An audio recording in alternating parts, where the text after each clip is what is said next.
Au début, on ne comprend pas tout de suite ce que l'on regarde. Des anneaux de glace bleue remplissent le champ. Immenses, silencieux, presque parfaits. Ils semblent flotter comme des cercles gravés dans le vide. Puis, la descente commence. Lentement, verticalement, comme si l'on tombait sans bruit à travers l'espace.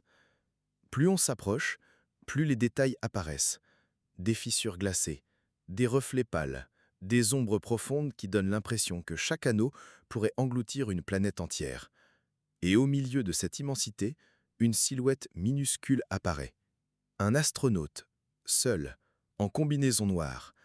Il est si petit qu'on pourrait presque le manquer. Mais c'est lui qui donne la mesure de tout le reste. Face à ces structures gigantesques, il ressemble à un grain de poussière suspendu au-dessus de l'infini.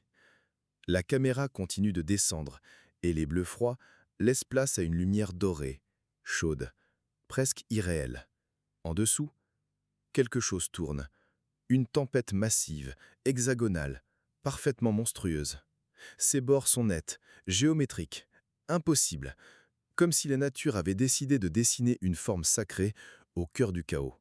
Les nuages tourbillonnent à une vitesse vertigineuse.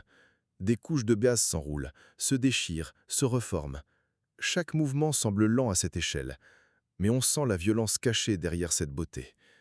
La lumière d'or doré glisse sur les sommets des nuages, révélant des textures turbulentes, des profondeurs opaques, des courants qui s'affrontent depuis des siècles. Et plus la descente avance, plus le vertige devient physique.